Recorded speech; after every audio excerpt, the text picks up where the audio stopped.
Hello, I'm Zaina Parveen, coordinator at IEEE Student Branch at CTAMU welcomes you to this lecture.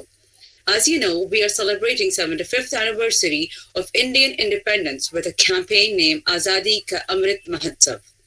Under this campaign, all the department and ministry are promoting the concept of Atma Nirbhar Bharat. IEEE AMU and Electrical Engineering Department is organizing this lecture on National Intellectual Property Awareness Mission, also called as NIPAM.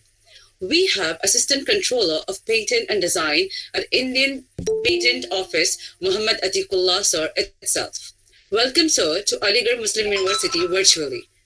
Now, I would request you to take over the session. Thank you very much, ma'am.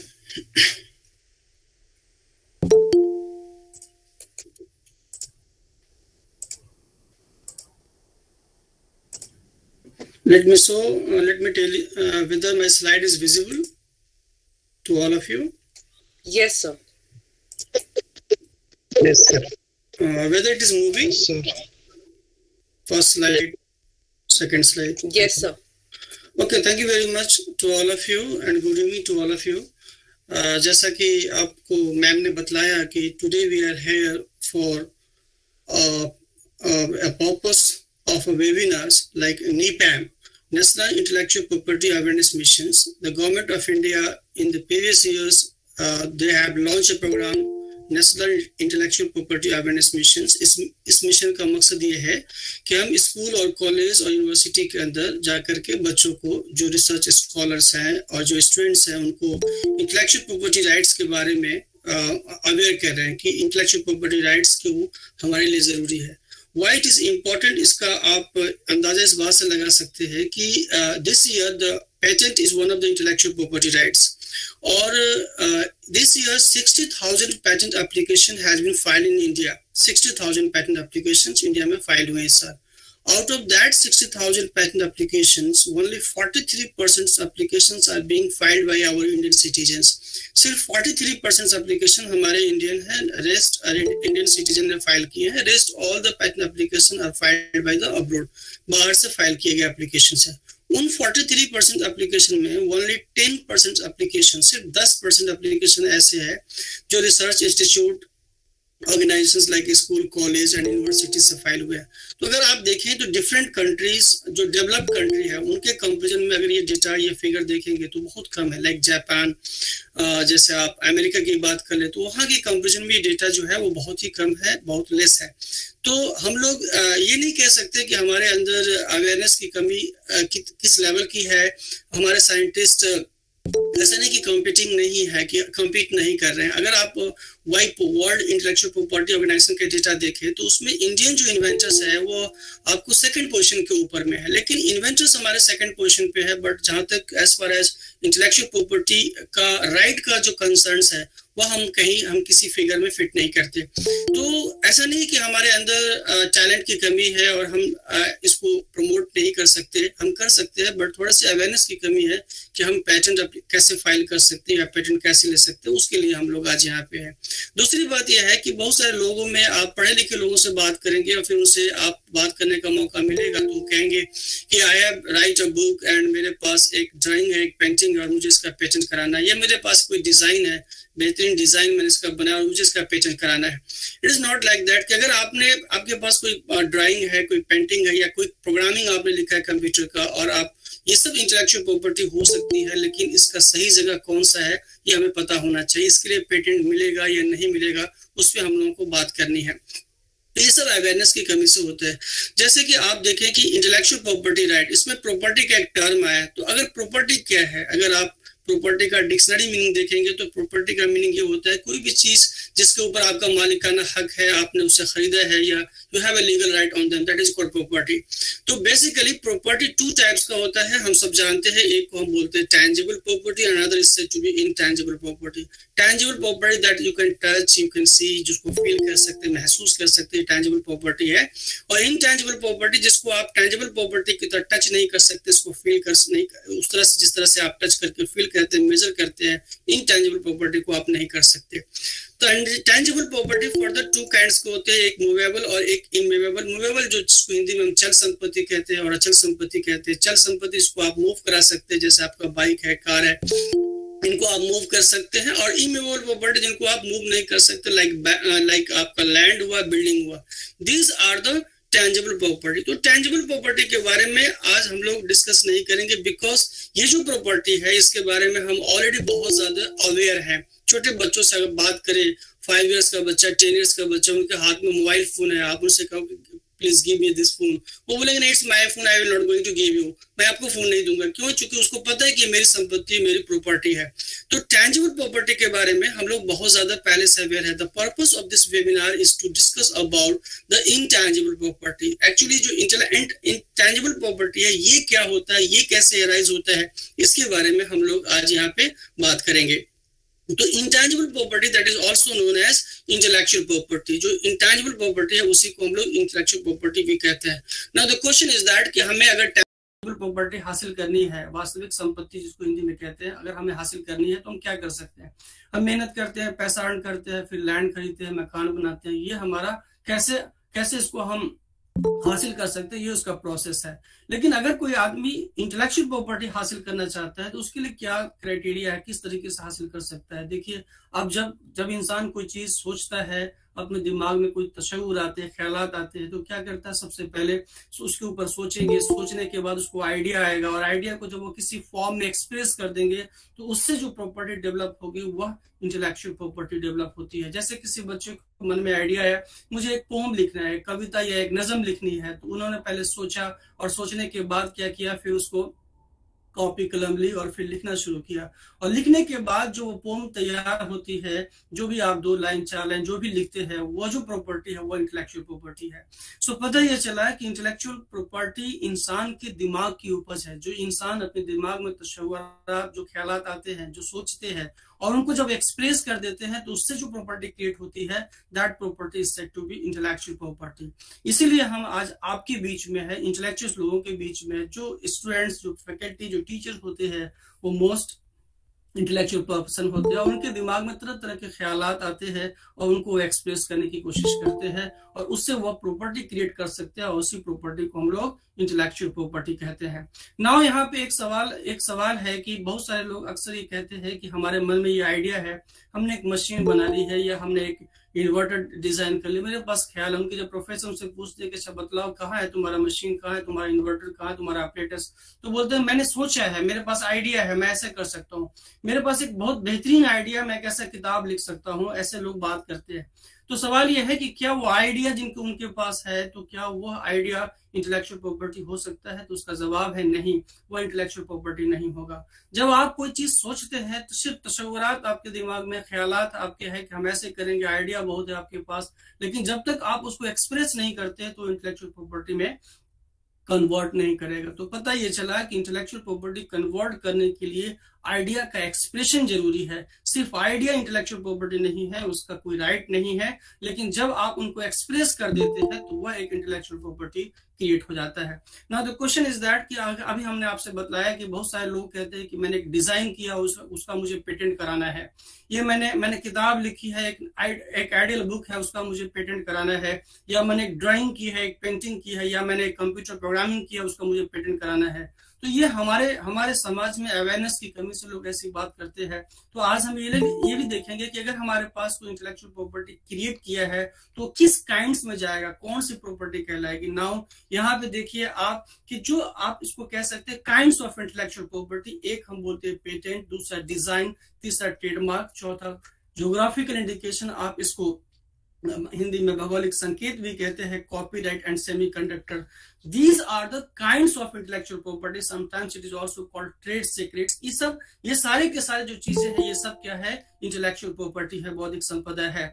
Now इस slide से मैं आपको ये बतलाने की कोशिश करूंगा कि एक ही ऑब्जेक्ट के अंदर बहुत सारी इंटेलेक्चुअल प्रॉपर्टी हो सकती है। जैसे आपके पास लैपटॉप है, डिफरेंट कंपनीज के लैपटॉप होते हैं, डेल का होता है किसी के पास एप्पल है, किसी के पास लेनोवो है, डिफरेंट कंपनीज के लैपटॉप्स आप इस्तेमाल करते हैं। जब आप आपके पास लैपटॉप है, लैपटॉप जब ओपन करेंगे एक स्क्रीन है, स्क्रीन क्या टेक्नोलॉजी है। तो ये टेक्नोलॉजी जब भी आप क्रिएट करते हैं, जब कोई आविष्कार करते हैं, इन्वेंशन करते हैं, तो इन्वेंशन के लिए पेटेंट होता है। कॉपी किताब लिखने के लिए, बुक लिखने के लिए पेटेंट नहीं मिलता। जब आप इन्वेंशन करते हैं, जब आप आविष्कार करते हैं, कोई टेक्नोलॉजी लेकर के आते हैं, तो उसके लिए आपको पेटेंट है। तो इस लैपटॉप का पेटेंट भी है। इस लैपटॉप का एक स्पेसिफिक शेप है जो इसकी खूबसूरती है, जो इससे इंसान इसको देख करके अट्रैक्ट इसकी तरफ होता है और इसको खरीदने का दिल करता है।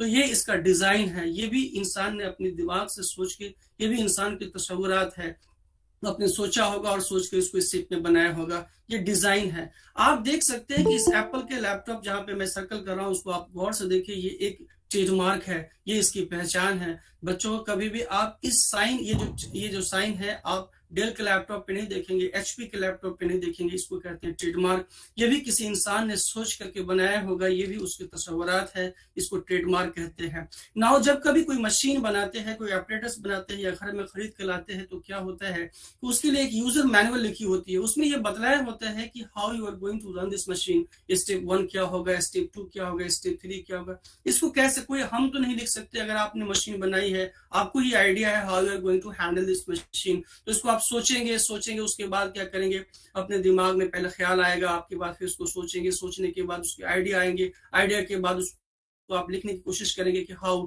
एनीबॉडी कैन परफॉर्म या ऑपरेट दिस मशीन, कैसे कर सकता है। तो ये रिटन वर्क हो गया। तो जब कभी भी आप कोई लिटरेरी वर्क करते हैं, लिखने पढ़ने का काम, जैसे कोई किताब लिखता है, कोई नज़म लिखता है, कोई कविता लिखता है, कोई आपको कहानी लिखता है, किस तरह की चीजें करता है, कोई आर्टिकल, रिसर्च आर्टिकल्स लिखता है, ये सारी की सारी चीजें जो लिखने पढ़ने का काम है, या कोई लिटरेरी वर्क है, या ड्रामेटिक वर्क है, कोई आर्टिस्टिक वर्क भी हो सकता है, जैसे कोई ड्राइंग, पेंटिंग, इस तरह का काम करता है, ये सारी की सारी चीजें कॉपीराइट के अंदर आती है। तो इसके लिए इसका यूजर मैनुअल है, वो कॉपीराइट है, और इसका जो सर्किट है वो भी इंसान ने सोच करके अपने दिमाग से बनाया होगा, और ये भी एक इंटेलेक्चुअल प्रॉपर्टी है। तो बच्चों, इस स्लाइड से मैं आपको ये बताने की कोशिश कर रहा था कि देखिए, एक ही ऑब्जेक्ट के अंदर, एक ही गुड्स के अंदर कितनी सारी इंटेलेक्चुअल प्रॉपर्टी हो सकती है। जैसा कि आपने प्रीवियस स्लाइड में देखा, एक लैपटॉप के अंदर 5 इंटेलेक्चुअल प्रॉपर्टी है।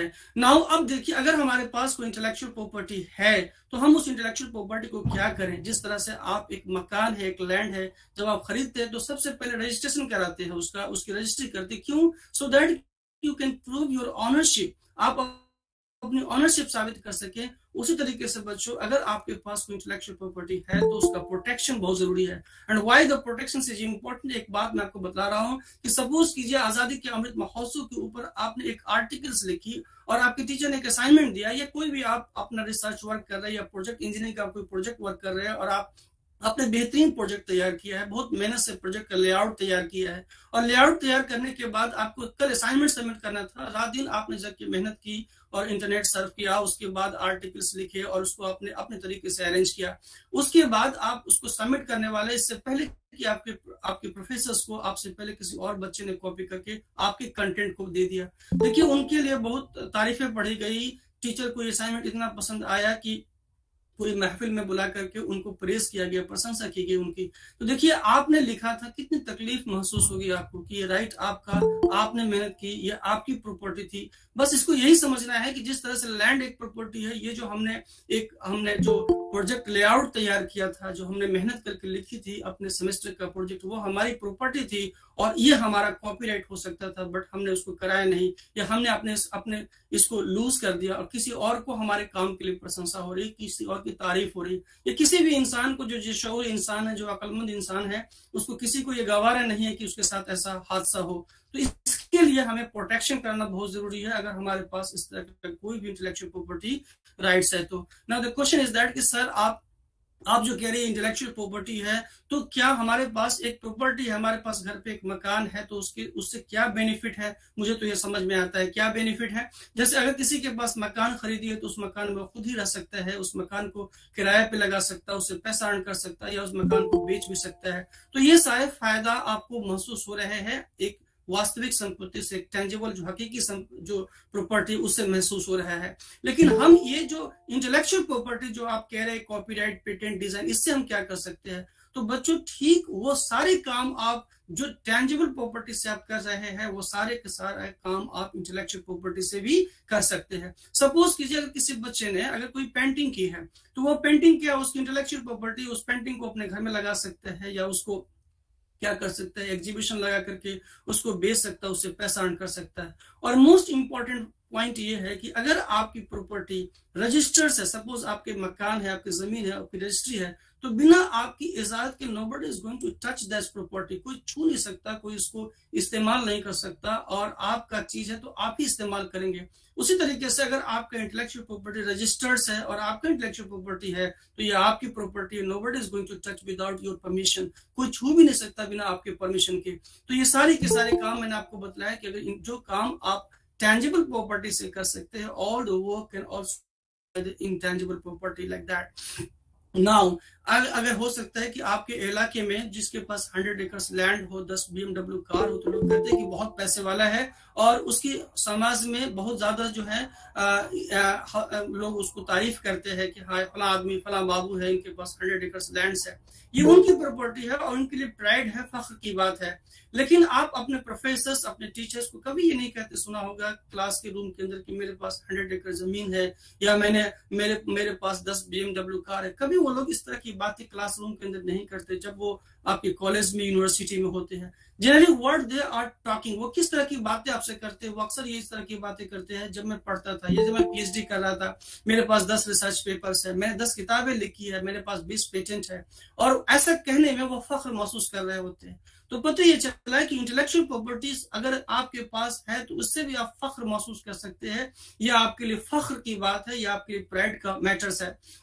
आपने अक्सर लोग 3 इडियट्स मूवी देखा होगा, उसमें लास्ट में जब आमिर खान से उसके दोस्त मिलने पहुंचते, बोलते हैं ये बंदा जिसके पास 300 पेटेंट्स है, और बड़े अचंभे के साथ उनको देखते कि 300 पेटेंट्स, मतलब कैसे सरप्राइजली आप ये उनको देख रहे होते हैं। आप अगर मूवी देखे होंगे तो आपको आइडिया होगा कि कैसे सरप्राइजली उसको देख रहे होते। मतलब ये बताने की कोशिश मैं कर रहा हूं कि अगर 300 पेटेंट्स किसी के पास है तो वैसा ही वैल्यूएबल चीज है जिसके पास 100 एकड़ जमीन है। देखिए बच्चों, अक्सर आपने सुना होगा कि टेंजिबल प्रॉपर्टी जैसे एप्पल है, एक टेंजिबल प्रॉपर्टी, एक हकीकी जो है संपत्ति है आपके पास। तो अगर आप उनको देखें कि एक एप्पल है तो 4 भाइयों में अगर बांट के खाएंगे तो कम हो जाएगा।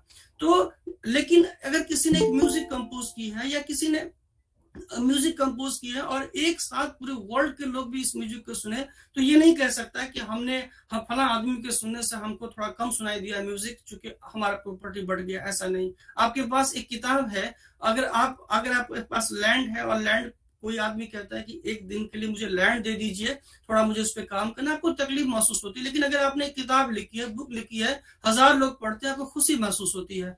तो इनटेंजिबल प्रॉपर्टी जो है अगर आपके पास है तो ना बांटने से कम होता है, और ना अगर आप देखें तो ये उतनी ही फख्र का मैटर है जितना कि आपको वास्तविक संपत्ति या टेंजिबल प्रॉपर्टी है।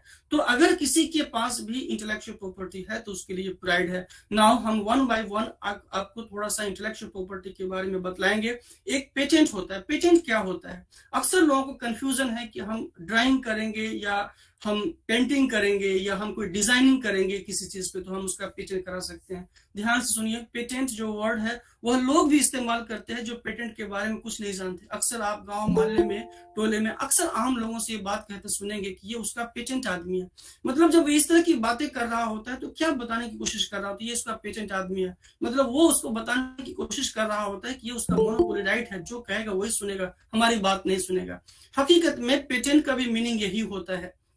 पेटेंट जो होते हैं एक मोनोपोली राइट होती है जो किसको दिया जाता है? जब आप कोई इन्वेंशन करेंगे, कोई आविष्कार करेंगे तो उसके लिए, आपके इन्वेंशन के लिए, आविष्कार के लिए गवर्नमेंट ऑफ इंडिया आपको मोनोपोली राइट देती है। कितने सालों के लिए देती है? 20 ईयर्स के लिए देती है। तो पता ये चला कि पेटेंट जो है सिर्फ और सिर्फ टेक्नोलॉजी आविष्कार के लिए मिलता है, इन्वेंशन के लिए मिलता है। जब कोई इंसान इन्वेंशन करता है तो उसके लिए उसको पेटेंट दिया जाता है। कौन देता है? तो गवर्नमेंट ऑफ इंडिया देती है। कितने सालों के लिए देती है? 20 ईयर्स के लिए देती है। और ये जो है एक मोनोपोली राइट होता है। मतलब मोनोपोली राइट कहने का मतलब अगर गवर्नमेंट ने आपको दिया है तो ये आपकी संपत्ति है। जिस तरह से जमीन रजिस्ट्री कराने के बाद वो आपका संपत्ति है, आप उसके ऊपर जो करे वो कर सकते हैं, उसी तरीके से पेटेंट अगर आपके पास है तो वो भी आपके लिए एक प्राइड है और वो भी आपका एक संपत्ति है, एक प्रॉपर्टी है।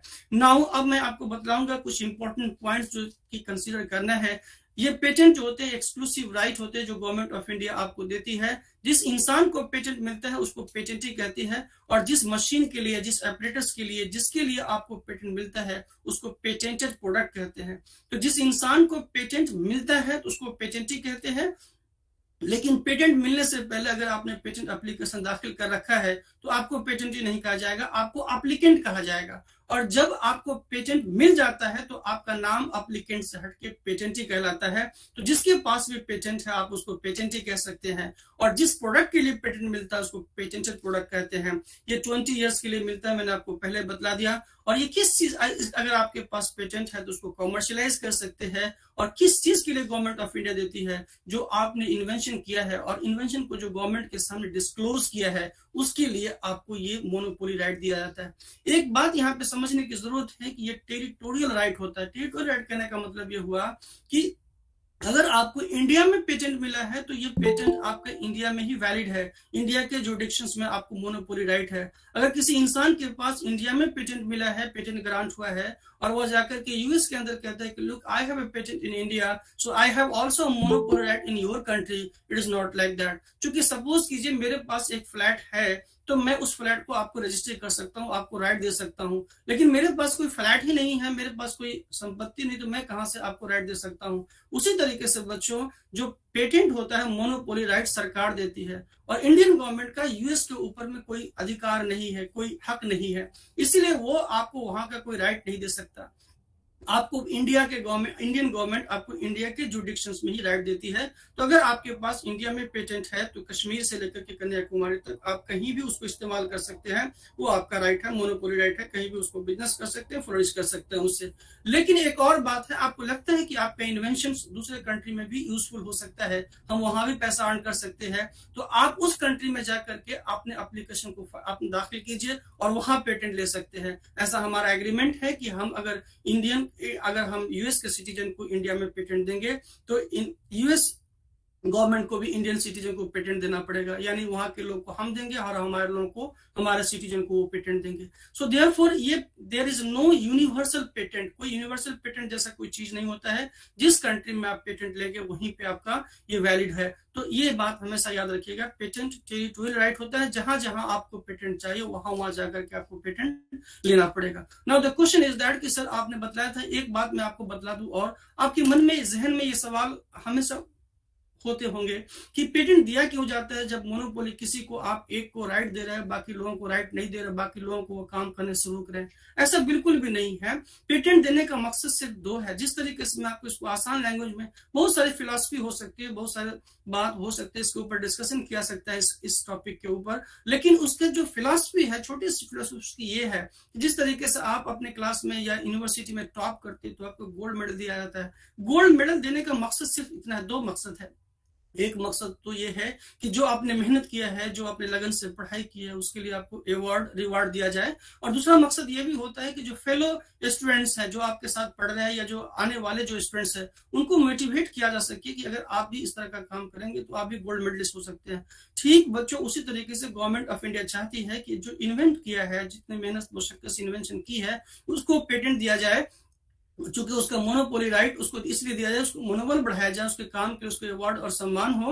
और दूसरा यह है कि दूसरे जो साइंटिस्ट है, दूसरे जो स्टूडेंट है, उनको भी प्रमोट किया जाए इस तरह के काम को करने के लिए। यही फिलॉसफी है पेटेंट देने का। और दूसरी बात यह है कि अगर हमारे पास टेक्नोलॉजी होगी, पेटेंट का मतलब इन्वेंशन, इन्वेंशन का मतलब टेक्नोलॉजी, टेक्नोलॉजी अगर हमारे पास अगर है तो हम उससे जॉब क्रिएट कर सकते हैं और इकोनॉमिक कंडीशंस का गवर्नमेंट ऑफ इंडिया यानी हमारी कंट्री का बेहतर हो सकता है। इसलिए पेटेंट को प्रमोट किया जाता है। नाउ दूसरी बात यह है कि मैंने आपको बताया कि पेटेंट इन्वेंशन के लिए दिया जाता है। तो इन्वेंशन क्या होता है, कैसे हम समझें कि ये इन्वेंशन है, इसके लिए पेटेंट एक्ट 1970 है। उसमें इन्वेंशन को डिफाइन किया गया कि इन्वेंशन क्या हो सकता है।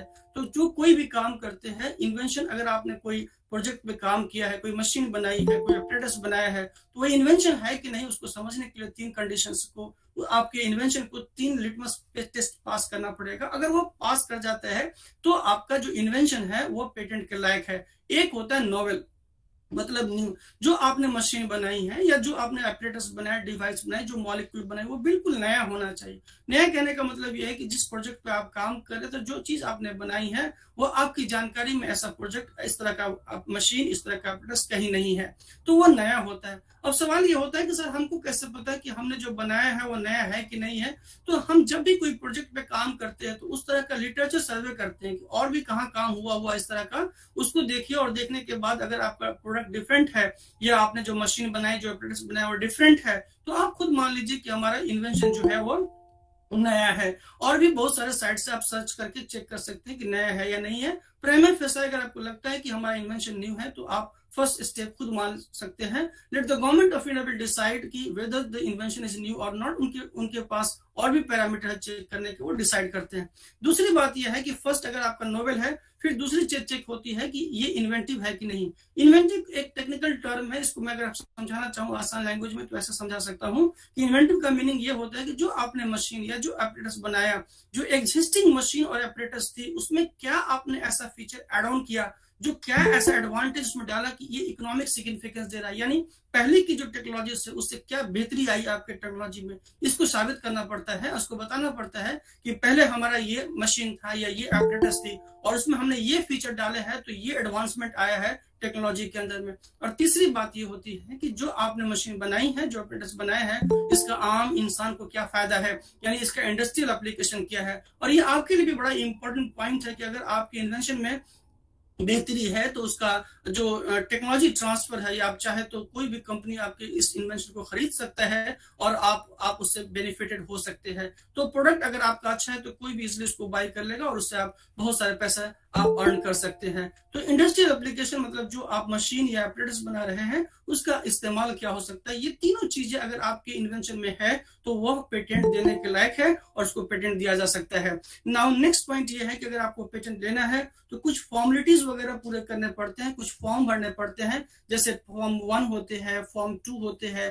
फॉर्म 1 जो होते हैं उसमें ये बताया जाता है कि कौन इन्वेंटर है, कौन एप्लीकेंट है, कुछ कितने पेज के डॉक्यूमेंट्स वगैरह इस तरह की बातें उसमें होती है। फॉर्म 2 के अंदर ये बतलाया जाता है कि आपने क्या इन्वेंशन किया है, पहले क्या ये एब्स्ट्रैक्ट लिखते हैं, फिर उसमें लिखते हैं कि बैकग्राउंड क्या है आपने, उसके बाद फिर लिखते हैं कि आपने क्या इन्वेंशन किया है, और उसके बाद आप फिर लिखते हैं कि इन्वेंशन हमारा ये है, और फिर आपने कौन से एपरेटस वगैरह यूज किए हैं, क्या डेटा आपके पास है, वो सारी चीजें लिखते हैं। और लास्ट में फिर लिखते हैं क्लेम, जिसको बोलते हैं। क्लेम ये होता है, सपोज कीजिए मैं अगर आपको आसान लैंग्वेज में समझाऊं तो टेक्निकल टर्म में नहीं, सिंपल आसान लैंग्वेज में समझाऊं तो ये हो सकता है जैसे आपने कोई जमीन रजिस्ट्री कराई है तो इधर नॉर्थ लिखते हैं, इधर साउथ लिखते हैं, इधर क्या होता है हमारा वेस्ट होता है, इधर हमारा ईस्ट होता है। ये बाउंड्री डिसाइड होती है और इसमें आपका प्रॉपर्टी के बारे में लिखा जाता है कि ये क्या आपकी प्रॉपर्टी और क्या आपको राइट दिया जा रहा है। इसी तरीके से इंटेलेक्चुअल प्रॉपर्टी भी एक प्रॉपर्टी है। तो अगर आपने कोई इन्वेंशन किया है तो उसमें आपने कौन सा एपरेटस बनाया है, कौन से फीचर आपके एपरेटस है, क्या क्या चीजें इस्तेमाल की है,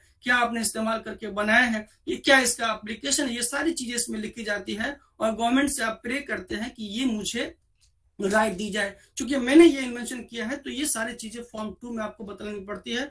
फॉर्म 3 में ये बतानी पड़ती है कि आप जो है ना बाहर में भी कहीं गए हैं क्या, दूसरे कंट्री के अंदर में पेटेंट लेने के लिए। फॉर्म 5 में आपको बताना पड़ता है कि कौन इन्वेंटर्स है इसमें। और फॉर्म 18 के बारे में आपको ये बताना पड़ता है कि आप गवर्नमेंट से ये कहते हैं कि आप हमारा जो है पेटेंट एप्लीकेशन एग्जामिन कीजिए, एग्जामिनेशन का प्रोसेस स्टार्ट कीजिए, पेटेंट देने का प्रोसेस स्टार्ट कीजिए। नाउ एक नॉर्मल सी बात होती है कि इंसान के जहन में आता है, एक तो नॉर्मल लाइन होती है, एक एक्सपेडाइट है, मतलब कि कुछ ऐसा है क्या कि जल्दी मुझे पेटेंट मिल जाए। जनरली पहले ये होता था कि पेटेंटिंग सिस्टम में थोड़ा सा टाइम लगता है, 5 इयर्स और 6 इयर्स। इसके बहुत सारे कॉजेज हैं, इंटरनेशनल ऑब्लिगेशन है, लेकिन अभी गवर्नमेंट ने बहुत सारे इनिशिएटिव लिए हैं और इसको फास्ट करने की कोशिश की है। अभी आप क्विकेस्ट पेटेंट अगर चाहें तो इनमें से आप एक काम कर सकते हैं कि अगर आप स्टार्टअप है या स्मॉल एंटिटी है या आपके रिसर्च वर्क में कोई इन्वेंटर, एक लेडीज इन्वेंटर है, इस तरह का कोई है, तो आप एक्सपेडाइट रूट को चूज कर सकते हैं। सिर्फ लेडीज इन्वेंटर को अपना प्रूफ देना पड़ेगा, लाइक पैन कार्ड वगैरह दे करके आप प्रूफ दे सकते हैं कि ये लेडीज इन्वेंटर हमारे इन्वेंशन में है। तो ये क्या करेंगे, एक्सपेडाइट रूट से आप एक फॉर्म होता है फॉर्म 9 उसको फाइल कीजिए और फॉर्म 18A फाइल करके आप एक्सपेडाइट वे में अलग से क्विक इस लाइन को, नॉर्मल लाइन को छोड़ करके एक्सपेडाइट लाइन को पकड़ करके आप विद इन 1 ईयर पेटेंट ले सकते हैं। अगर आप एक्सपेडाइट इस रूट को ऑप्ट करते हैं और आपके one of the inventor female है या स्मॉल एंटिटी है या स्टार्टअप है, तो इस तरह का काम आप कर सकते हैं, एक्सपेडाइट एप्लीकेशन कर सकते हैं। Now what is the point should be remembered, there are some point that is remember, do not publish your inventions. इसमें क्या होता है, अक्सर साइंटिस्ट ये करते हैं कि वो रिसर्च करने के बाद अपने पेपर को पब्लिश कर देते हैं, या आप प्रोजेक्ट लिखते हैं और आपका कोई प्रोजेक्ट है उसको पब्लिश कर देते हैं या पेपर में सबमिट कर देते हैं। उसके लिए मना नहीं, आप ये काम कर सकते हैं, बट पहले आपको पेटेंट एप्लीकेशन फाइल कर लीजिए, फिर आप पब्लिश कीजिए। लेकिन अगर पहले पब्लिश कर देते हैं तो आम जनता सबको नॉलेज में हो जाता है, और कोई चीज जो सबके नॉलेज में है, पब्लिक के नॉलेज में है, उसमें आपको मोनोपोली राइट नहीं दी जा सकती, अगरचे वो काम आपका ही खुद ना हो क्यों ना हो। तो इसीलिए ये बात का जरूर ध्यान रखें कि फ्यूचर में जब कभी भी आपके पास कोई इस तरह का इन्वेंशन हो तो उसको पब्लिकली नहीं नोन करें, उससे पहले आप पेटेंट एप्लीकेशन फाइल करें, फिर आप किसी को भी बताएं, उससे कोई प्रॉब्लम नहीं है।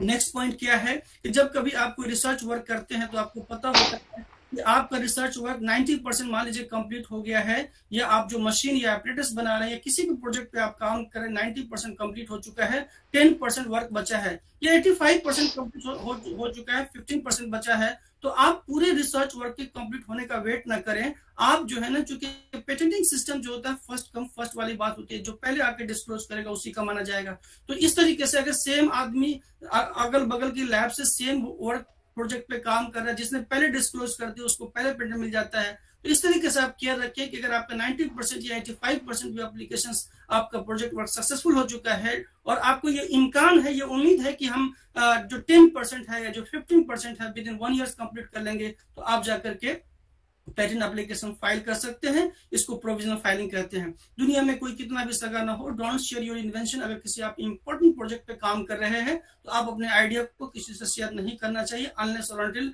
पेटेंट एप्लीकेशन जब तक आपने फाइल कर दिया है तब तक, और ये राइट आपको 20 ईयर्स के लिए मिलता है, मैंने आपको ऑलरेडी बतलाया। नाउ एक आम इंसान को जो खर्च होगा वो आपको, एक आम इंसान जैसे कोई टीचर या कोई प्रोफेसर या कोई स्टूडेंट्स पेटेंट कराना चाहता है तो अप्रोक्सीमेटली 6000 के आसपास आपको खर्च आएगी। थोड़ा बहुत कभी कभी प्रोसीडिंग में आगे पीछे हो सकता है, लेकिन एक मान के चलिए कि 6000 के आसपास खर्च आएगी आपको पेटेंट लेने के अंदर में।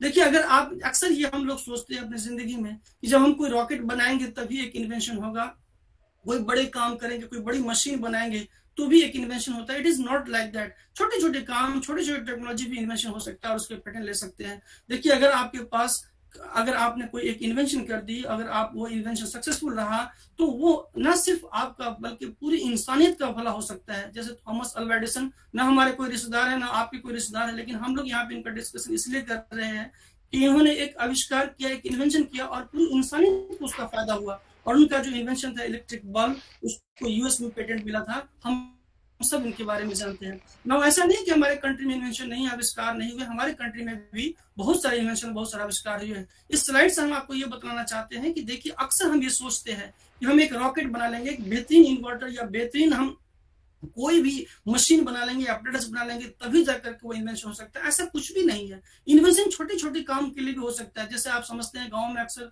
ये बातें करते हैं कि जुगाड़ लगाए, जुगाड़ टेक्नोलॉजी, जिसको आप जुगाड़ समझ रहे हैं, हो सकता है कि वो भी एक इन्वेंशन हो। तो खुद से डिसाइड ना करें, पेटेंट एप्लीकेशन फाइल करें, let the government to decide कि वेदर ये इन्वेंशन है कि नहीं है। जैसे आप देखिए, इसमें क्या होता है, एक बेबी है, हम सबके घर में ये छोटा सा प्रॉब्लम होता है। जब बच्चे को आप नहलाते हैं, शोक वाटर उनके आई में जाता है, वो क्राई करता है। देखिए, किसी ने इस प्रॉब्लम को एड्रेस किया, समझा, और उसके लिए इस तरह की सिर्फ एक प्लास्टिक सीट बना दी। इसने कुछ नहीं किया है, सिर्फ एक प्लास्टिक सीट बना दी, और देखिए क्या हुआ, ऊपर से खाली है, नहला रहा है बच्चा, और पानी जाके उसके आप शॉक वाटर उसके आई में नहीं जा रहा, बच्चा खुश, हम सब खुश, सभी हैप्पी है। तो मैं इस स्लाइड से आपको ये बताना चाह रहा हूँ कि आप ये मत समझिए कि हम एक रॉकेट बनाएंगे तभी जाके इन्वेंशन होगा।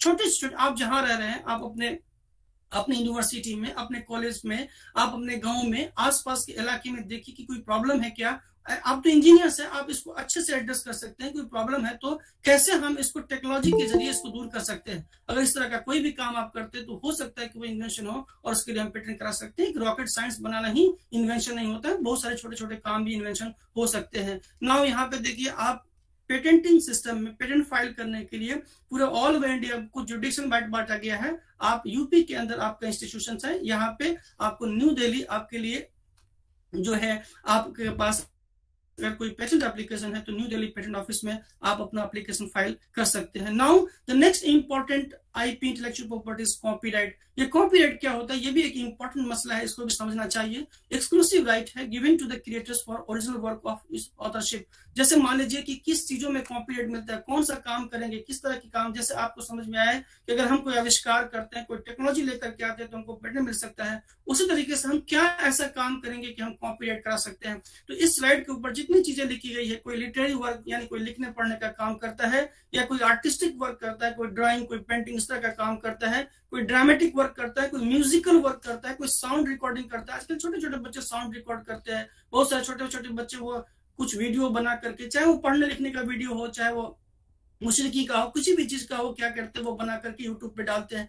तो ये सारी की सारी चीजें अगर कुछ करते हैं और उसमें आपने कोई क्रिएटिविटी की है तो उसका कॉपीराइट आप करा सकते हैं। यहाँ पे एक बात बहुत ही इंपॉर्टेंट है जो आपको समझना चाहिए कि कॉपीराइट एक ऐसा यूनिक इंटेलेक्चुअल प्रॉपर्टी राइट है जिसको लेने के लिए आपको गवर्नमेंट के पास एप्लीकेशन दाखिल नहीं करना पड़ता। पेटेंट अगर लेना है तो आपको एप्लीकेशन दाखिल करना पड़ेगा, लेकिन कॉपीराइट के लिए जिस दिन आप कोई चीज नया काम करते, क्रिएट करते हैं, जैसे आपने एक 4 लाइन नज्म लिखी और नज्म लिख लिया, या आपने कुछ शेर व शायरी किया, आर्टिकल्स लिखा, कुछ भी, या आप अपने प्रोजेक्ट काम किया, कुछ भी किया, लिख लीजिए, सी लिख करके सर्कल कर दीजिए, आज का डेट डाल दीजिए और अपना नाम लिख दीजिए, हो गया ये कॉपीराइट। इसके लिए सरकार से आपको परमिशन लेने की जरूरत नहीं है। जिस दिन आप इस तरह का कोई भी वर्क करते हैं वो आपका कॉपीराइट है, सी लिख के सर्कल कर देने से ये आपका कॉपीराइट हो जाएगा। यहाँ पे एक बात आपको समझना है कि जितने भी इस स्लाइड के ऊपर में चीजें लिखी गई है उन सब के लिए सी लिख के सर्कल करना है, लेकिन अगर आप साउंड रिकॉर्डिंग करते हैं तो उसके लिए सिंबल अलग है, पी लिख के सर्कल करना पड़ता है।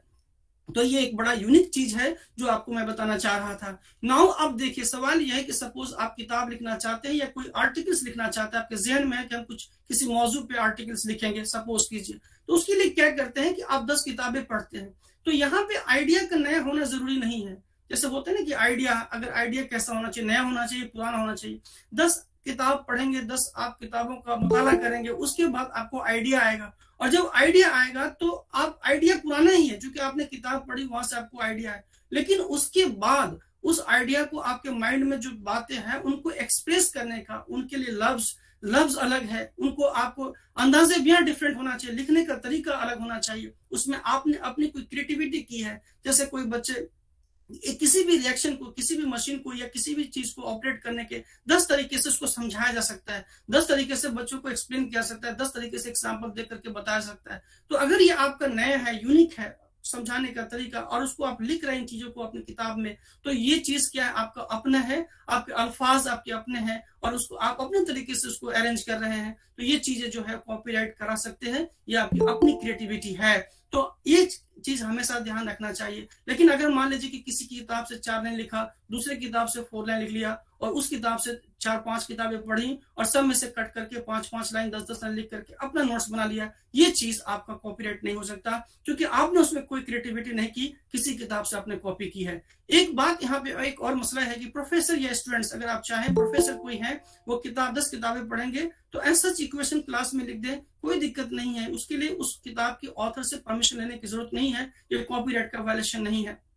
अगर आप वो चाहें तो नोट्स बना करके भी बच्चों को सर्कुलेट कर दें, इसके लिए भी जिस किताब से नोट्स बना रहे हैं तो उसके लिए भी उस ऑथर से परमिशन लेने की बिल्कुल भी जरूरत नहीं है। लेकिन अगर वो प्रोफेसर या स्टूडेंट्स कोई भी हो, इस तरह का काम कर रहे हो, अगर वो चाहे कि नोट्स हम बनाते हैं और उस नोट्स को बच्चों को देते हैं फ्री ऑफ कॉस्ट, तो कोई बात नहीं है, लेकिन अगर वो नोट्स मार्केट में बेचते हैं, पैसा अर्न करते हैं, तो ये जो है कॉपीराइट का एक सीवियर इश्यू है और मसला है, और इसमें आपको हैवी पेनल्टी लग सकती है अगर आपने उस बुक वाले से परमिशन नहीं ली है। तो यहाँ पे एक बात इंपॉर्टेंट है जो समझने की है कि अगर हम पढ़ते हैं, पढ़ाते हैं, या हम उसका नोट्स बना के बच्चों को डिस्ट्रीब्यूट करते हैं, तो इसके लिए कॉपीराइट में परमिशन लेने की जरूरत नहीं है, ये सारा अलाउड है, ये सारे काम आप कर सकते हैं। नाउ अगर आपने अपनी कॉपी का, अपने किताब का कॉपीराइट करा लिखा है, या जो भी चीजें मैंने आपको बतलाई उन चीजों का अगर आपके पास कॉपीराइट है, तो कॉपीराइट एक बंडल ऑफ राइट्स अपने साथ लेकर के आती है, जो अधिकार है अपने साथ, बहुत सारे अधिकार अपने साथ लेकर के आते हैं। जैसे कॉपीराइट में बेसिकली 2 काइंड्स के राइट्स होते हैं, एक इकोनॉमिक राइट होती है और एक मोरल राइट होती है।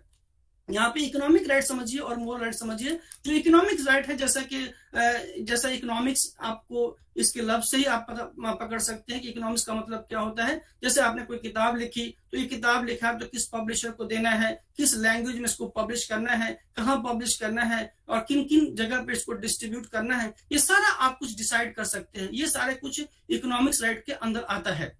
जैसे इस स्लाइड के ऊपर क्या क्या चीजें लिखी हैं, जो भी चीजें बोल्ड लिखी है रेड में, आप दूसरे को इसके करने, अगर आपके पास कॉपीराइट है तो कोई दूसरा आदमी आपकी किताब का कॉपी बना के नहीं बेचे, ये काम आप रोक सकते हैं। डिस्ट्रीब्यूट कहाँ होगा ये आप डिसाइड कर सकते हैं। इसको ऑनलाइन डालना है या नहीं डालना है, या ऑफलाइन ही रखना है, ये सारी की सारी चीजें आपका पावर है, आपका राइट है, आप डिसाइड कर सकते हैं। इकोनॉमिक्स राइट के अंदर एक चीज आती है, एक होता है मोरल राइट। इसको मैं आसानी से आपको ऐसा समझा सकता हूं कि अगर आपके पास कॉपीराइट है तो इसमें एक और राइट आपको दी जाती है, वो मोरल राइट है। वो मोरल राइट क्या होता है, जैसे इसको आसान इजी लैंग्वेज में बताऊं तो जब आप कोई किताब लिखते हैं तो आप क्या करते हैं, उसको पब्लिशर को दे करके बेचते हैं, कि आप उनसे डीलिंग करते हैं कि ठीक है आप 10% रॉयल्टी के साथ आप हमारी किताब ले लीजिए, पब्लिश कीजिए और उसे अर्न कीजिए, मुझे 10% दे दीजिएगा। तो आप वहां पे अपनी इकोनॉमिक राइट ट्रांसफर कर रहे होते हैं, तो इकोनॉमिक्स राइट ट्रांसफर हो जाती है। लेकिन आफ्टर इवन दो आपने अपनी किताब उस पब्लिशर को दे रखी है, इकोनॉमिक राइट ट्रांसफर कर रखा है, लेकिन फिर भी अगर उस किताब में कोई चैप्टर ऐड करना है या डिलीट करना है, एडिशन है या डिलीशन है, इस तरह का कोई भी वर्क है या कुछ करेक्शन है, क्लरिकल एरर है, इस तरह का कोई भी अगर आपको काम करना है या उस पब्लिशर को करना है, तो विदाउट आपकी परमिशन के वो कुछ नहीं कर सकता। आप देख सकते हैं कि आजकल की पुरानी किताबें हैं, उसमें नए ऑथर्स मिलकर के किताबों को अपडेट किया जा रहा है, तो इसमें भी वो क्या है कि बिना उस ऑथर के परमिशन के काम नहीं कर सकता। तो यहाँ पे मैं आपको बतलाना चाहूंगा कि इवन तो इकोनॉमिक राइट आप ट्रांसफर कर भी देते हैं, इकोनॉमिक राइट अपना बेच भी देते हैं, फिर भी जो मोरल राइट है वो ऑथर के साथ ही सदा के लिए रहती है, वो नॉन ट्रांसफरेबल है, ट्रांसफर नहीं हो सकता। यानी कि आपकी किताब में कौन सा चैप्टर रहेगा, कौन सा चैप्टर डिलीट होगा, इसका हक पूरी और पूरी आपको है, अगर आपके पास कॉपीराइट है तो हमने आपको ये समझाया कि जो मोरल राइट है वो नॉन ट्रांसफरेबल है, वो ट्रांसफर नहीं होता। जिस तरह से पेटेंट जो होता है, हर इंटेलेक्चुअल प्रॉपर्टी जो मोनोपोली राइट है, इसका एक लाइफ टाइम है, लिमिटेड पीरियड के लिए दिया जाता है। तो बच्चों यहाँ पे जो कॉपीराइट है, अगर आपने कोई किताब लिखी है या कोई आपने ड्रामेटिक वर्क किया, कोई आर्टिस्टिक वर्क किया या म्यूजिकल वर्क किया है, तो इन सभी के लिए आपको जब तक आप जिंदा रहेंगे बाहयात तक कि आपको जो है उसका राइट है, और इवन आपके इंतकाल के बाद, डेथ के बाद भी आपको 60 इयर्स तक उसका राइट आपके बाल बच्चों को they get benefited from them. So copyright एक लंबा राइट है, एक लंबे समय के लिए, लंबे टाइम के लिए, लंबे वक्फे के लिए दिया जाता है। नाउ अगर आपको कोई इस तरह का कोई भी चीज है तो कॉपीराइट सी लिख करके सर्कल लिख देने से हो जाता है। आज से ही जब आप कोई नोट्स बनाते हैं और आपने अपने अकल से बनाए हैं, अपने जहन से सोच के बनाए हैं, कोई नज्म लिखते हैं, कुछ भी कोई आर्टिकल्स लिखते हैं, तो बच्चों आज से ये हैबिट डालिए। चाहे आप इवन अपने प्रोजेक्ट का लेआउट तैयार करते हैं कि हमने स्टेप 1 में ये करना है, स्टेप 2 में ये करना है, स्टेप 3 में ये करना है, या आपने सोच के तैयार किया, जो आप प्रोजेक्ट तैयार कर रहे हैं या इवन नोट्स लिख रहे हैं, या आपने सोच के लिख रहे हैं ना, अगर आपका अपना अल्फाज और अपने तरीके से उसको एक्सप्लेन कर रहे हैं और लिख रहे हैं, तो हैबिट डालिए, कोशिश कीजिए कि सी लिख के सर्कल करें। इवन कोई स्लाइड बनाते हैं, कोई प्रेजेंटेशन बनाते हैं, कुछ भी करते हैं, आपकी क्रिएटिविटी है, आपने किया है, लिखने पढ़ने का ये काम है, तो उसको सी लिख के सर्कल के कॉपीराइट हो जाएगा। लेकिन फिर भी अगर आप चाहें तो इसका कॉपीराइट रजिस्ट्रेशन करा सकते हैं।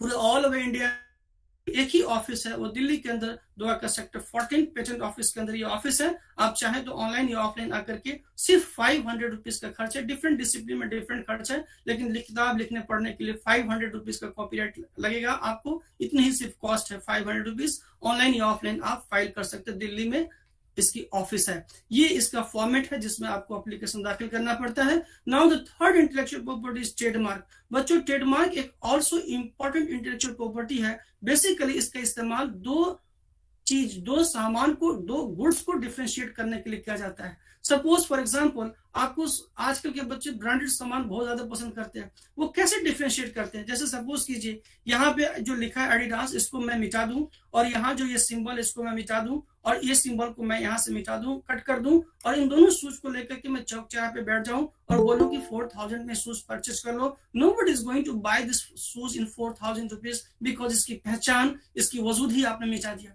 तो जो ट्रेडमार्क है वो क्या करता है? बेसिकली दो चीजों को डिफरेंशिएट करता है। तो अगर आपने अपने दिमाग से इस तरह का कुछ चीज बनाए हैं, ये ट्रेडमार्क क्या हो सकता है? एक साइन हो सकता है। साइन साइन, और साइन कौन कौन सी चीजें हो सकती है आप देखिए, एक ये वर्ड हो सकता है, ये डिजाइन हो सकता है, ये लेटर हो सकता है, ये numeral, shape of the good हो सकता है, slogan, colour, sound, smell, taste, इन सारी चीजों के अंदर आप ट्रेडमार्क को एक्सप्रेस कर सकते हैं। जैसे आप देख सकते हैं यहाँ पे ये एक स्लोगन है, थिंक डिफरेंट, ये कलर है, मैकडोनाल्ड कहीं भी लिखा होगा आप देखिए एम लिखा होगा और एम येलो में लिखा होता है, ये इसका मैकडोनाल्ड का एम है, ये ट्रेडमार्क है। आई एम लविंग इट, ये स्लोगन है कि कलर भी एक ट्रेडमार्क होते हैं। और इस तरीके से स्मेल भी कभी कभी आपको स्मेल की शक्ल में भी ट्रेडमार्क लिया जाता है। तो ट्रेडमार्क जो है दो गुड्स को डिफरेंशिएट करने के लिए जरूरी है, और इस तरह का कुछ भी अगर आप वो वर्ड के फॉर्म में, डिजाइन की शक्ल में, लेटर के टर्म में, जो इस स्लाइड में यहाँ लिखी गई है, अगर आप तैयार करते हैं तो वो एक इंटेलेक्चुअल प्रॉपर्टी हो सकता है और उसका हम ट्रेडमार्क करा सकते हैं, ट्रेडमार्क हम उसको करा सकते हैं। यहाँ पे एक और मैं आपको इंपॉर्टेंट बात बताना चाहूंगा कि अगर आपके पास ट्रेडमार्क है तो ये भी एक मोनोपोली राइट है, जिस तरह से पेटेंट एक मोनोपोली राइट है, ट्रेडमार्क एक मोनोपोली राइट है, और इससे आपकी ब्रांड वैल्यू आपके प्रोडक्ट की इंक्रीज करेगी, बढ़ेगी, और अच्छी क्वालिटी अगर है तो उसकी पहचान होगी ट्रेडमार्क से।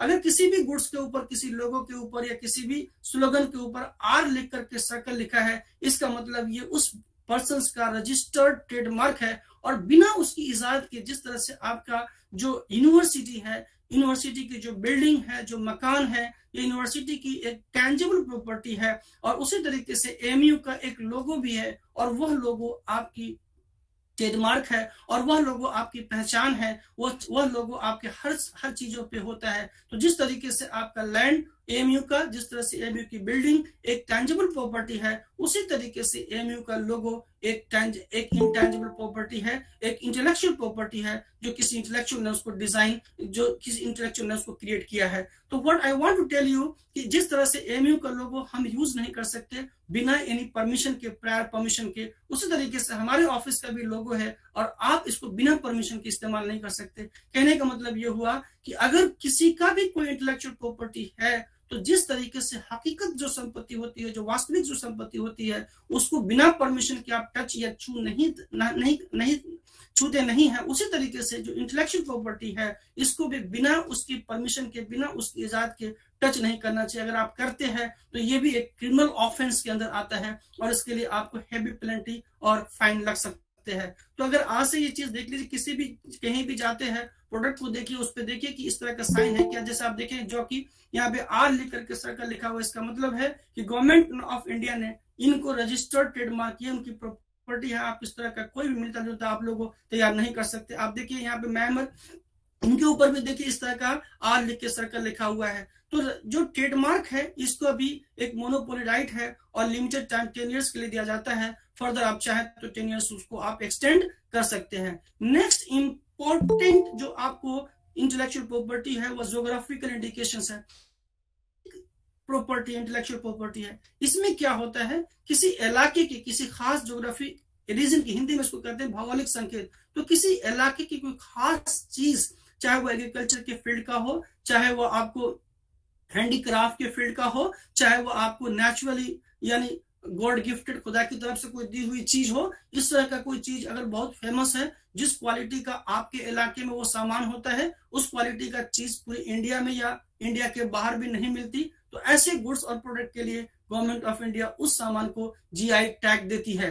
तो जीआई टैग मतलब ज्योग्राफिकल इंडिकेशन, भौगोलिक संकेत, यानी आसान लैंग्वेज में अगर हम समझाएं इसको, तो जीआई टैग अगर किसी भी ऑब्जेक्ट के ऊपर, गुड्स के ऊपर लगा हुआ है, इसका मतलब हमें ये जीआई टैग बतलाता है इसकी ओरिजिन क्या है, उस गुड्स की ओरिजिन कहाँ है, कहां से ये पैदा हुआ है, इसके बारे में हमको आइडिया लगता है। तो जैसे मैं आपको बताऊं कि यूपी के इलाहाबाद का अमरूद जो है, इसकी एक खास ज्योग्राफिकल रीजन से है। इसकी जो टेस्ट है, इसकी जो खुशबू है, जो खास करके इसी अमरूद में होती है, इलाहाबादी अमरूद के अंदर में गवर्नमेंट ऑफ इंडिया ने इसको जीआई टैग दे रखा है। नाउ और भी भारत के अंदर, इंडिया के अंदर और भी स्टेट्स हैं, उनके भी कुछ जीआई प्रोडक्ट आप देख लीजिए। जैसे बिहार में एक जगह मुजफ्फरपुर, वहां की शाही लीची को अभी जीआई टैग मिला है। उड़ीसा और बंगाल का रसगुल्ला को जीआई टैग है। कोल्हापुर का चप्पल, नागपुर का ऑरेंज, कांचीपुरम की सिल्क साड़ी, इवन बनारस की सिल्क साड़ी और दार्जिलिंग का टी।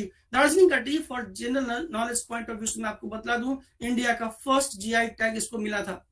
नाउ ये कुछ इमेजेस हैं जो उनके, जो मैंने बताया उनके इमेज है। ये आपको मध्य प्रदेश का लेदर टॉय, इसको भी जीआई टैग भारत सरकार ने दे रखा है। नाउ सवाल ये है कि सर अगर हमें किसी प्रोडक्ट के ऊपर में जीआई टैग लग जाएगा उससे क्या बेनिफिट होगा? एक्चुअली अगर आप बायर के पर्सपेक्टिव से सोचे तो जीआई टैग किसी भी प्रोडक्ट के ऊपर लगा हुआ है, तो अगर आपको सपोज कीजिए मुजफ्फरपुर की शाही लीची पसंद है, या बंगाल का रसगुल्ला पसंद है, या उड़ीसा का रसगुल्ला पसंद है, और इसमें जीआई टैग लगा हुआ है, तो बायर के पर्सपेक्टिव से सोचे तो उसको खरीदने में कोई भी हिचकिचाहट महसूस नहीं होगी। उसको उसकी क्वालिटी कैसी, इस पे सोचने की कोई भी 1% जरूरत नहीं है, क्योंकि ऑलरेडी इसकी क्वालिटी रजिस्टर्ड है। और दूसरी बात यह है कि अगर आप अपने इलाके के हिसाब से सोचे तो आपके इलाके की ब्रांडिंग होगी, और उस इलाके में जो लोग इस तरह के काम कर रहे होंगे, चाहे वो एग्रीकल्चर के काम हो, चाहे हैंडीक्राफ्ट के काम हो, उनको एक रेस्पेक्टेबल अमाउंट, उनको हैंडसम पैसा मिल सकता है इस काम को करने के लिए। तो जीआई टैग भी एक यूनिक प्रॉपर्टी है, ये एक यूनिक इंटेलेक्चुअल प्रॉपर्टी राइट्स है।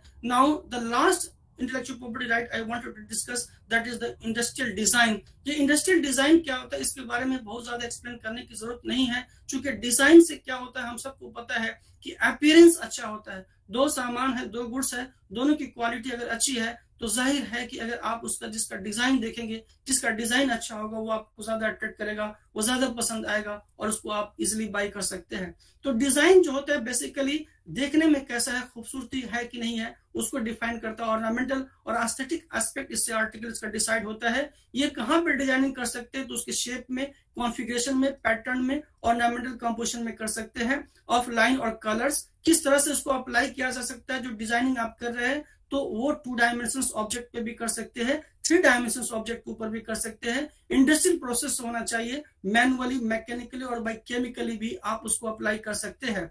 और जब 2 गुड्स बन के तैयार हो जाता है तो डिजाइन के लिए, जैसे आप पेटेंट के लिए आपको प्रायर सर्च करना पड़ता है, डॉक्यूमेंट देखना पड़ता है कि इसमें क्या आपने जो बनाया है ये इन्वेंशंस पहले किसी ने बनाया है कि नहीं बनाया है, डॉक्यूमेंट पढ़ने पड़ते हैं। और यहाँ पे 2 चीजों में डिफरेंशिएशन सीधे आंख से, नेकेड आई से ही चीजें अगर डिफरेंशिएट हो जा रही है कि ये जो डिजाइन है आपका पहले के डिजाइन से डिफरेंट है, तो डिजाइन रजिस्ट्रेशन हो सकता है।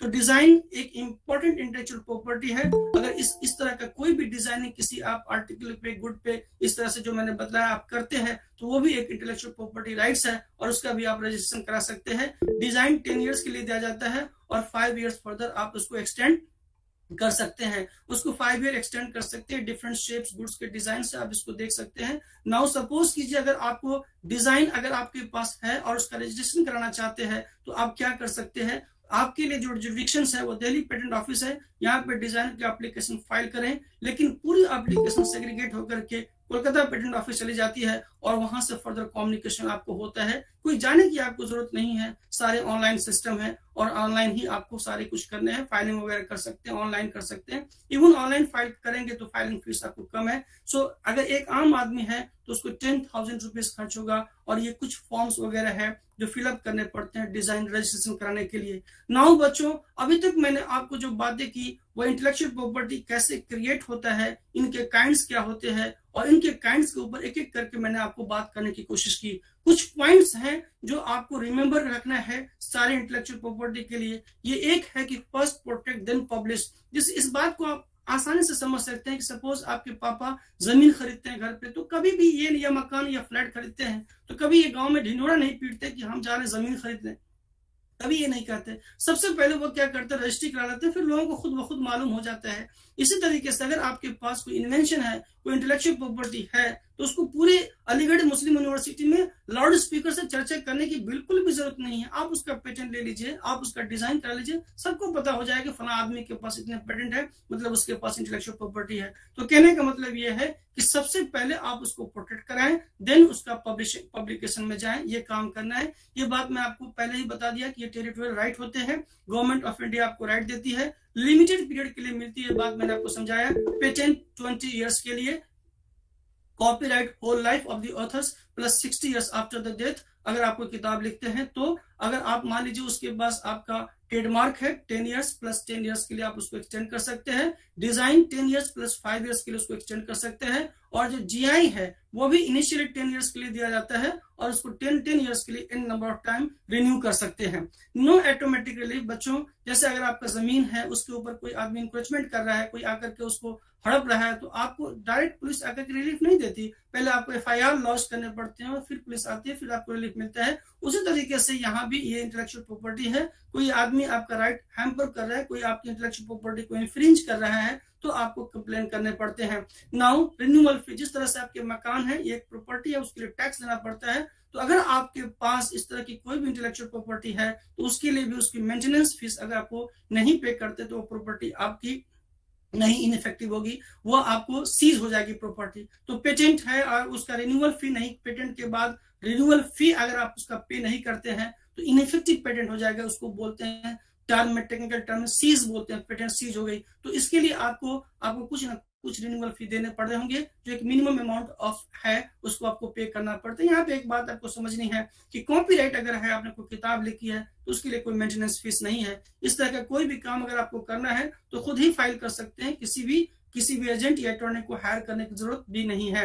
नाउ कैरियर अपॉर्चुनिटी, बच्चों लोग अक्सर सोचते हैं कि हमारा कैरियर क्या होगा, तो इसमें सिर्फ आप इंजीनियरिंग करने के बाद, बीटेक या बीई करने के बाद आपके लिए कैरियर अपॉर्चुनिटीज में क्या है। अगर कोई बच्चा या बच्ची आईपीआर के अंदर, इंटेलेक्चुअल प्रॉपर्टी राइट के अंदर अगर आप अपना कैरियर बनाना चाहते हैं तो आप क्या कर सकते हैं। एक तो है गवर्नमेंट सर्विस में ऑप्शन है, एक आपके पास प्राइवेट जॉब में भी ऑप्शन है। मैं दोनों पे थोड़ा डिस्कशन कर देता हूँ। गवर्नमेंट सर्विस में आपको क्या ऑप्शन है, examiner of patent and design. ये एक पोस्ट होता है जिसमें अगर आप प्योर साइंस से हैं तो एमएससी होना चाहिए और मिनिमम 55% आपको मार्क्स होना चाहिए। एमएससी जैसे केमिस्ट्री, फिजिक्स या बायोलॉजी इस तरह का है सब्जेक्ट तो आप ये होना चाहिए और 55% आपका मार्क्स होना चाहिए। दूसरा, अगर आप इंजीनियरिंग बैकग्राउंड के हैं तो बी या बीटेक या उसके इक्विवेलेंट डिग्री अगर आपके पास है तो you are eligible for this post. ये ग्रुप ए गस्टेड पोस्ट है, ग्रुप ए गस्टेड पोस्ट है ये examiner of patent and design. इसमें क्या होता है कि जो इसका सिलेबस है, अगर आपने कभी गेट का एग्जाम दिया हो इंजीनियरिंग के लिए जीआरई, तो अगर गेट का एग्जाम दिया हो आप तो उसका गेट का जो सिलेबस है बिल्कुल सेम सिलेबस इस एग्जाम का होता है। और अगर एमएससी है तो बिल्कुल नेट का सीएसआईआर जीआरएफ का जो सिलेबस है वही सिलेबस इसका भी होता है। एक बात तो ये है। दूसरी बात, इसमें जॉब क्या है, एग्जामिनर का काम क्या होता है। बच्चों, जिस तरीके से आप एग्जाम देते हैं, आपके प्रोफेसर क्वेश्चंस को, आपके आंसर को चेक करते हैं कि वेदर आंसर्स जो हमने क्वेश्चन पूछे थे उसके अकॉर्डिंग है कि नहीं है, या आपको अगर उसके अकॉर्डिंग है तो पास या फेल करते हैं, डिसाइड करते हैं वो प्रोफेसर्स। उसी तरीके से हमारे ऑफिस के अंदर जो एग्जामिनर होते हैं ये डिसाइड करते हैं कि जो आपका इन्वेंशन है वेदर वो पेटेंट एक्ट रूल और रेगुलेशन के हिसाब से है कि नहीं है। उनको वही, आप ये नहीं कर सकते कि आप अगर साइंटिस्ट है तो वो भी साइंटिस्ट ही होते हैं, वो भी डिफरेंट डिसिप्लिन के आते हैं। Most of them the doctorate, PhD वगैरह इंस्टीट्यूशन होते हैं, आईआईटीज और लाइक एएमयू इस तरह के इंस्टीट्यूशन से वो भी सब लोग पढ़े लिखे होते हैं, तो ये भी डॉक्टरेट होते हैं, उनके भी रिसर्च पेपर होते हैं, वो भी इन्वेंशन को समझते हैं। लेकिन फिर भी आप जो रियल इन्वेंटर है, फिर भी जो पेटेंट एक्ट और रूल और रेगुलेशन है उसके हिसाब से उनको चेक करना होता है कि वेदर आपका इन्वेंशन, हो सकता है कि आपका इन्वेंशन हो सकता है आपका इन्वेंशन बहुत बेहतरीन इन्वेंशन हो, लेकिन हो सकता है कि कहीं ना कहीं जो पेटेंट एक्ट एंड रूल है उसके अकॉर्डिंग ना हो, उसके मुताबिक ना हो, तो उसके लिए आपको पेटेंट नहीं मिल सकता है। तो जब कभी किसी इन्वेंशन का पेटेंट ना मिले तो ये दिल उदास, ये छोटा करने की बिल्कुल भी जरूरत नहीं है कि हमें पेटेंट नहीं मिला इसका मतलब इन्वेंशन नहीं है। वो इन्वेंशन हो सकता है बट गवर्नमेंट के हिसाब से जो एक्ट एंड रूल और रेगुलेशन है उसके हिसाब से वो इन्वेंशन फिट नहीं बैठ रहा है, इसलिए उसको पेटेंट नहीं दिया गया है। इसका कतई मतलब ये नहीं होता है कि आपने बकवास रिसर्च किया है या आपका इसका कोई मतलब नहीं, कोई मीनिंगफुल नहीं है। अगर आपने अच्छा काम किया है, हो सकता है कि वो पेटेंट के लायक ना हो, पेटेंट के डिफिनेशन में फिट नहीं बैठ रहा हो, इसके लिए आपको पेटेंट नहीं मिला है। नाउ दूसरी बात यह है कि आप एग्जामिनर ऑफ ट्रेडमार्क का काम कर सकते हैं, लेकिन यहाँ पे एक स्मॉल रिक्वायरमेंट है कि एलएलबी आपके पास होना चाहिए, कॉपीराइट के एग्जामिनर बन सकते हैं। दूसरी भी ऑप्शन आपके पास है, प्राइवेट जॉब में आप पेटेंट एजेंट बन सकते हैं। बच्चों, मैं आपको बता दूं पेटेंट एजेंट का क्या काम होता है, इसको पेटेंट अटॉर्नी भी कहते हैं। तो इसके लिए इसका काम क्या होता है, जिस तरह से एक वकील होता है आपके बिहाफ में, आपकी बात कोर्ट में जज साहब के सामने रखता है, उसी तरीके से जो पेटेंट एजेंट होता है ये भी आपके बिहाफ में आपकी इन्वेंशन को पेटेंट ऑफिस के सामने रखता है। इनको लीगल थोड़ा नॉलेज ज्यादा होता है। लेकिन यहाँ पे एक बात मैं आपको वाजे कर दूं कि पेटेंट एजेंट जो होता है और नॉर्मल वकील में थोड़ा डिफरेंस है। नॉर्मल वकील साइंस बैकग्राउंड का, आर्ट्स बैकग्राउंड का दोनों हो सकता है, लेकिन आपका जो पेटेंट एजेंट होगा उसके लिए साइंस ग्रेजुएट होना चाहिए, या तो बी या बीटेक साइंस में होना चाहिए या बीएससी वगैरह साइंस में होना चाहिए, वही आदमी पेटेंट एजेंट बन सकता है। अगर उनके पास साइंस ग्रेजुएट है तो government of India exam conduct करती है, उस एग्जाम को अगर आप पास कर जाएंगे तो फिर गवर्नमेंट ऑफ इंडिया आपको नोटिफाई पेटेंट एजेंट बना देगी और आप अपना इस फील्ड में प्रैक्टिस कर सकते हैं। काफी ये जो एरिया है बहुत एक्सप्लोर करने वाला एरिया है, इसमें काफी अपॉर्चुनिटी है। जो लोगों को थोड़ी समझ है वो काफी हैंडसम सैलरी इस एरिया में कमा रहे हैं आईपीआर के फील्ड में। दूसरी बात यह है कि आजकल क्या होता है कि चाहे वो गवर्नमेंट का ऑर्गेनाइजेशन हो चाहे प्राइवेट ऑर्गेनाइजेशन हो, सारे जगह यूनिवर्सिटी और कॉलेज के अंदर आईपीआर सेल खुल रहे हैं। आईपीआर सेल कर गवर्नमेंट का मिनिमम रिक्वायरमेंट भी हो गया बहुत जगह, बहुत सारी यूनिवर्सिटी में। आपके यहाँ भी आईपीआर सेल होगा, इंटेलेक्चुअल प्रॉपर्टी सेल होता है। इसमें क्या करते हैं वो लोग आईपीआर एनालिस्ट को हायर कर रहे हैं। तो ये जो आईपीआर एनालिस्ट होते हैं उनको आईपी की नॉलेज ज्यादा होती है। वो क्या करते हैं बहुत सारे काम में रिसर्चर को, फैकल्टीज को फैसिलिटेट करते हैं। जैसे फैकल्टी को ये बतलाते हैं कि आप इस डायरेक्शन में रिसर्च ना करें, इधर रिसर्च करें, इधर इन्वेंशन हो चुका है, आपको इन्वेंशन इधर करना है सो दैट कि आप इस इन्वेंशन को पेटेंट करा सके। दूसरी बात यह है कि ये लोग टेक्नोलॉजी ट्रांसफर में भी हेल्प करते हैं। टेक्नोलॉजी ट्रांसफर का मतलब ये होता है बच्चों कि सपोज इसको आसान लैंग्वेज में मैं आपको समझाऊं तो मान लीजिए मेरे पास गांव में एक जमीन है, मैं शहर में रहता हूँ, मेरे उस जमीन की कीमत मुझे पता नहीं क्या होगी, तो मैं क्या करता हूँ इस इलाके के पास जो लोग हैं उससे मैं पूछता हूँ कि इस जमीन की कीमत क्या होगी। वो उसको एनालिसिस करते हैं और फिर मुझे प्राइस बताते हैं और फिर मैं अपने उस लैंड को इस प्राइस पे सोल्ड करता हूँ। तो ये जो आईपीआर एनालिस्ट है, जब कभी कोई टेक्नोलॉजी कोई कंपनी मर्ज करती है या सोल्ड आउट होती है तो उस कंपनी की कितनी आईपी एसेट्स है, यानी कितने उसके पास पेटेंट है, कितने उसके पास ट्रेडमार्क है, कितने डिजाइन है, इस तरह की वैल्यूएशन करते हैं और उसको टेक्नोलॉजी ट्रांसफर में यानी उसको इवेल्युएट करके उसको बिकने में मदद करते हैं। तो बहुत सारे आईपीआर एनालिस्ट का बहुत सारा काम हो सकता है, उनमें चंद काम मैंने आपको गिनाए हैं। ये सारी के सारी आप काम कर सकते हैं। और मैं यहाँ पे आपको बतलाऊं कि आप साइंस ग्रेजुएट हैं, आप सब, आपके लिए बहुत गोल्डन अपॉर्चुनिटी है। आप यहाँ भी ये सारे काम कर सकते हैं अगर लिखने पढ़ने में और एक्सपर्ट हैं। और अगर आपको पढ़ना लिखना अच्छा लगता है तो ये भी डॉक्यूमेंटेशन का काम है, आप इसमें एक्सपर्टीज है तो आप इसमें भी अपना जो है ना फ्यूचर देख सकते हैं। दूसरी बात यह है कि general knowledge point of view से मैं बता दूं, पूरी इंडिया में जितने भी IP system intellectual property right वो गवर्नमेंट ऑफ इंडिया के अंदर आती है, वो मिनिस्ट्री ऑफ कॉमर्स के अंदर है। और मिनिस्ट्री ऑफ कॉमर्स के अंदर ये हमारा ऑफिस का लेआउट स्ट्रक्चर है। आप देखिए यहाँ पे एक इंस्टीट्यूशन है RGNIPM, ये गवर्नमेंट का इंस्टीट्यूशन है। अगर किसी भी बच्चे को या बच्ची को अगर किसी को भी अगर आपको कोर्स करना है, किसी तरह का कोई कोर्स जैसे आईपीआर के फील्ड में, किसी को ड्राफ्टिंग सीखनी है, किसी को पेटेंट पढ़ना है, कॉपीराइट पढ़ना है, इन सब सारी चीजों ऑनलाइन या ऑफलाइन आप ये इंस्टीट्यूट RGNIPM में है। ऑनलाइन भी कोर्सेज अवेलेबल है, ऑफलाइन भी कोर्सेज अवेलेबल है, आप हमारे वेबसाइट से चेक कर सकते हैं। नाउ इस तरह से मैंने आपको सारी इंटेलेक्चुअल प्रॉपर्टी के बारे में थोड़ी ब्रीफ आपको सबको बता दिया कि क्या होता है इंटेलेक्चुअल प्रॉपर्टी और कैसे क्रिएट होता है, अगर हमारे पास है तो उसका प्रोटेक्शन क्यों जरूरी है। नाउ 2-4 स्लाइड में आपसे सिर्फ इतना पूछूंगा कि आपको क्या गेन हुआ, थोड़ा उस पर हमें क्विज टाइप का प्रोग्राम है, आप चाहे तो इसको आप आंसर कर सकते हैं। आप इसको मैसेज के थ्रू चैट बॉक्स में डाल सकते हैं आंसर। मेरा फर्स्ट क्वेश्चन ये है कि which type of IP protects the painting painted bye artist. अगर कोई आर्टिस्ट है और उसने कोई पेंटिंग की है तो उसको कहाँ पेटेंट क्या कराएगा। तो चूंकि ये लेवल ऑफ अवेयरनेस इसलिए है कि मैंने आपको शुरू में कहा था कि लोगों को पता ही नहीं होता कि मेरी ये इंटेलेक्चुअल प्रॉपर्टी है तो इसका प्रोटेक्शन कहाँ होगा। तो देखिए अगर कोई पेंटिंग है, कोई भी लिटरेरी वर्क या ड्रामेटिक वर्क, कोई आर्टिस्टिक वर्क करते हैं तो उसके लिए आपको कहाँ जाना पड़ेगा कि कॉपीराइट करना पड़ेगा। नेक्स्ट क्वेश्चन ये है कि what protect the intellectual property created by the fashion designer. अगर कोई फैशन डिजाइनर है, कोई डिजाइनिंग करता है तो उसको क्या करना पड़ेगा, आपको पता है डिजाइन के अंदर आपको काम करना पड़ेगा। Now what protect the advance disc brake for a bag develop by inventors. अगर कोई इन्वेंटर्स है और किसी ने इन्वेंशन किया है तो मैंने आपको शुरू में बताया कि अगर आप इन्वेंशन करते हैं, अगर कोई इन्वेंटर है, कोई इन्वेंट करता है तो इन्वेंशन के लिए एक जगह है और वह क्या है, पेटेंट है। तो जब कभी भी इन्वेंशन आप करें, चाहे वो छोटा या बड़ा कोई भी इन्वेंशन हो, तो इन्वेंशन या टेक्नोलॉजी आप लेके आते हैं तो उसका हम पेटेंट कराना चाहिए, हम पेटेंट करा सकते हैं।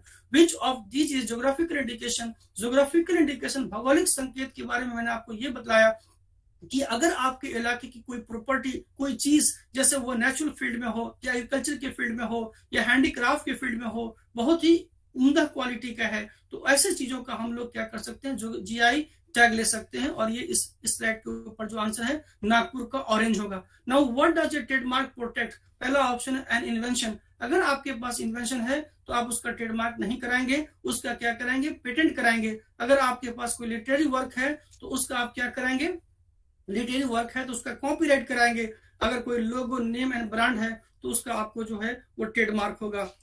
जो भी इंटेलेक्चुअल प्रॉपर्टी है लगभग सबकी हमने आपको लाइन बतलाई कि कितना इयर्स तक मोनोपोली राइट मिलेगा, how long can a patent last, कितने अगर आपको मोनोपोली राइट मिला है तो पेटेंट कितने सालों तक आपको दी जाएगी, 20 इयर्स तक मोनोपोली राइट होती है। If you write an original story, अगर कोई कहानी लिखते हैं, what type of intellectual property gives you the right to decide who can make and sell the copy of the work. अगर आप कोई किताब लिखते हैं, कोई नज़म लिखते हैं, तो ये कॉपी, ये किताब कौन पब्लिश करेगा या कहाँ पे इसको प्ले किया जाएगा, कि क्या होगा इसके साथ, किस लैंग्वेज में इसको हम पब्लिश कराएंगे, ये सारी की सारी चीजें कौन डिसाइड करता है, जो क्रिएटर्स है। और ये बात कहाँ लिखी है, तो कॉपीराइट के अंदर लिखी है। तो अगर आपने इस तरह का कोई भी ओरिजिनल स्टोरी लिखी है, आर्टिस्टिक लिटरेरी वर्क किया है, तो आपको कॉपीराइट कराना पड़ेगा। सो ये हमारे ऑफिस का ऑफिशियल वेबसाइट है। कोई भी फर्दर क्वेरी हो तो आप यहाँ पे विजिट कर सकते हैं और आप उसको देख सकते हैं। So thank you to all of you to listen my lectures very carefully. Thank you very much.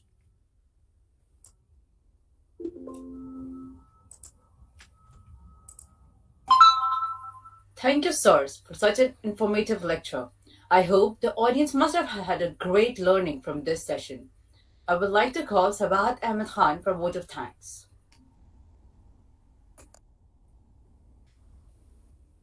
Am I audible, Zainab? You are audible.